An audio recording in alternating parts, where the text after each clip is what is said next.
Well, hey, everybody, and welcome to The Corner. I am Alita, and I'm here with my good friend and fellow American Yes. that some of you may not know, Right. Nick Hello, Corbin. everyone. Hi. Nick, can you tell us, remind me even for my own self, I always get confused where you're from. It's an I state. Yes. Iowa, Illinois, Idaho. Iowa. Iowa. Yeah, I think we shared about this last time too. Oh, did you? Oh, sorry. It's okay. It's a great land, nice people, and But what people may not know that I do now remember always is that that's not actually where you're from.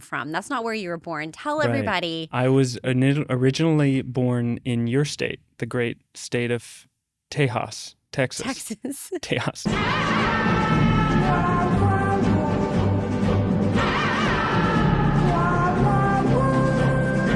Texas. Where in Texas were you born? Fort Worth, Texas. Fort Worth, Texas. Is that where you're from? No, I'm from Houston. Okay. Not far. Okay. Not far away. Okay. So you have two Texans Come on. coming to you in Canada today. So Howdy, y'all. howdy, y'all. I love it. Oh, I'm so happy to be here with you, Nick. Yeah, it's good. Okay, so this Sunday, Nick and I actually both got to preach, so it's been fun working on this sermon together. And Nick preached in North Van, and I was in Strathcona. And so, Nick, why don't you just kind of do a synopsis of the text that we preached through? Because it was a bit of a longer text, so we'll leave it to you small groups to actually read it. But Nick will just do a synopsis. Yeah, so the text is in Matthew 5, and it's right after the demoniac healing. And Jesus, he just crossed over the lake, and he's greeted by this large crowd of people. Crowds always following Jesus, you know. And then there's this interruption of this desperate father whose child is sick, and she's on her deathbed. And so this father hears about Jesus, so he comes to him hoping that Jesus will be able to heal him. And so then him and Jesus go on their way to this father's home, to Jairus' home, and they go, and on their way, they're interrupted again by another desperate person. And this is a desperate woman who's been suffering for years from an illness. Right. And she comes to Jesus also hoping that he's going to heal her. Right. And so she ends up touching the edge of his cloak, and she gets healed. And she was hoping for kind of just like a touch and run, like get healed and then go. Get out, yep. Jesus feels that power's gone out of him. So he says, "Who touched me?" Which was a weird question, especially for his disciples, because they're like, there's crowds of people around you. Everyone's Who's not touching you? Exactly. And so, but Jesus knows power's gone out from him. So he asks again, and then the woman comes and falls before his feet, just as Jairus did before him too. And she comes before him and says that she touched him and she was healed. And then Jesus says, "Go in peace, daughter, for you've been healed."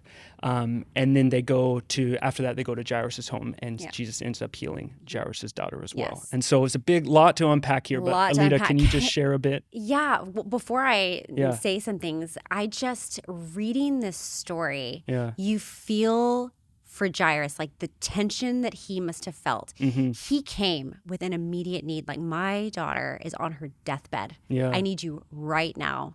And then somebody else comes up, and Jesus stops and starts doing something else. And you just wonder how Jairus was processing that moment. Is he like, come on, we have got to go. What is going on here? And so I feel for Jairus in that moment. And so there's so much to unpack in the story. This is just one of my favorite stories actually in all of Scripture. Really two stories kind of sandwiched together.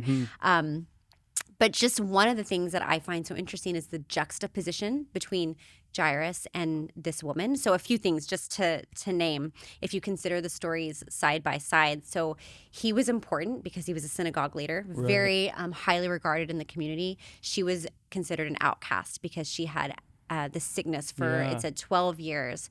And so 12 years of uncleanness, not being, not supposed to be around people or crowds. He was, like I said, a synagogue leader, so he was very likely wealthy. She was not. The text tells us that she had spent all she had trying to get well, so she'd spent all of her money. He comes on behalf of his daughter for her healing. She came on behalf of herself, needing her own healing. He came very publicly in full view of everybody else. She came privately, just trying to do this, where like you said so well, like just a touch and go, just trying to get the healing and kind of sneak out of there. And one other very interesting thing is that Jairus' daughter was 12 years old. And this woman had her illness for 12 years. And so that 12 years is so interesting. And I like how one scholar put it. He said, Jairus had experienced 12 years of delight in his daughter, and it's about to be stripped away from him. Well, at the same time, this woman had experienced 12 years of despair, 12 years of delight, 12 years of despair. And yet you see that Jesus enters into both of their situations because they both have a need. Doesn't matter, wealthy or not, seen, unseen.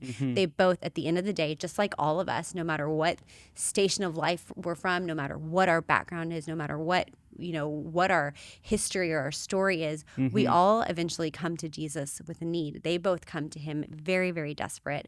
Both of them have pushed through a crowd. They had absolutely nothing in common, really, but they both end up at the same place, which is at the feet of Jesus, which I just love that it kind of encapsulates so much of our humanity, like of all of us, and he ends up healing both of them. But I find the delay of Jesus interesting, that he first of all, there's a delay for this woman even. She's had to wait 12 years. And now there's a delay for Jairus. And maybe he's only having to wait a few minutes. We don't know how long it took. But those few minutes felt like a lifetime for him. So do you want to speak to the delay? I was resonating with that. I was reading the passage and unpacking it and sharing it. It was I can imagine the frustration that Jairus would have experienced, and then his disciples on top of that. It's almost like they're on their way and it's an emergency. In some ways, it's like in a medical situation, it would be like malpractice to stop for what would be seen as like hers is a chronic condition, right? It's been going on for 12 years. What's like a couple more hours? Like, why can't you just wait? Why do you need to stop everything? And so they stop the emergency vehicle for this woman. And I imagine Jairus is just frustrated. And then when he receives the news that his daughter's died, don't bother Jesus, I imagine even more like disappointment. So that first initial desperation, which he comes with Jesus, is almost like down when he finds out that his daughter's dying. And then the words that Jesus says to Jairus, though, I don't know if we actually got to it, but he says in verse 36, he says, "Don't be afraid, just believe." And I love that invitation because I think it's the same invitation that he was giving to the woman who had been suffering for 12 years. And then there's a delay now with Jairus and his daughter. And he says, "Don't be afraid, just believe." And I think it's the invitation that he gives to all of us and to myself, just a greater level of trust. Like Jairus, you fell at my feet. You believed initially. Do you still trust me? Do you still believe?